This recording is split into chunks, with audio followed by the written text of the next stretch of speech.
So recently I started watching JoJo, and not long ago I finished part 3. It was awesome. While it may not be better than part 1, it was still one of my favorites, and the ending broke my heart. I really miss the Stardust Crusaders. Their part was definitely one of the best parts. I'll miss them a lot. We all loved the Stardust Crusaders. They were iconic. They were fun. They had awesome dynamics, and we all just loved them. But unfortunately during the battles with Vanilla Ice Cream and Dio, Iggy Avdol and died. Or so Araki would want you to believe, at least.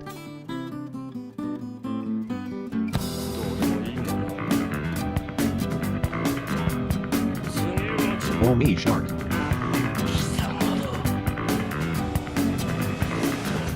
Now some of you non-believers may be sitting in your chairs pulling your hair out and screaming, "But Homie Shark, we saw them die, you just can't accept death. We even saw the text say they died." which brings me to my first point. Who else have we seen have that person has died text? Yes, I'm talking about Joseph Joestar. He even showed up to his own funeral. The other characters could have done it just as well, because they aren't dead. "But Homie Shark, we saw them die. If we see them die, they have to be dead. If people get killed, they die. That's how stuff work. You getting too emotional over enemy doesn't change that." Well, Joseph did get killed too, like legit get killed by Dio. His soul left for the heavens, but he still survived. There's legit no reason the other character shouldn't be able to do so too. "But we saw them die, like legit get killed. Joseph did too, but there was a reason for why they could revive him using the blood. There is no reason for why the other Crusader should still be alive." Well, with what I've established earlier, we have no proof they died, but I've proof they're still alive. So let's start with Kakyoin. No one can just deflect the Emerald Splash! As Kakyoin just said, no one can deflect the Emerald Splash, but Dio still did it, which means that Kakyoin didn't use his full power, which means he was very aware that he might die, which means by the law of JoJo that he had some plan, and that he did something to look like he died and tell Joseph stuff, but in reality he didn't actually die. Now time for Iggy. So we all know that Iggy is a very selfish dog, so why would he sacrifice himself to save Polnareff? He would always prioritize himself first but do anything else he can to save his friends. No way that he would let both himself and Polnareff die. Also his stand is way too OP to just die like that, and it was also too cool. He definitely had some trick up his sleeve that he was using and faking his own death to get away from Vanilla Ice Cream. And now for Avdol. We only saw him losing his hands and getting sucked into the shadow dimension. We know Joseph could survive without one hand for a while, so Avdol should be able to survive without both. Also, we don't even know what is in the dimension of darkness or whatever. Vanilla Ice even said himself that he didn't know. It's very obvious that Avdol found some way to escape it, and then he visited the Speedwagon Foundation and got some new and even better hands. And that was all my proof that the Crusaders are still alive. I've got so much evidence that at this point I should just declare it canon. We all know deep in our hearts that our Crusaders are still alive and on amazing adventures, that there should definitely be a spin-off based around. But that was all for this video, and I guess I will see all of you wonderful people another time.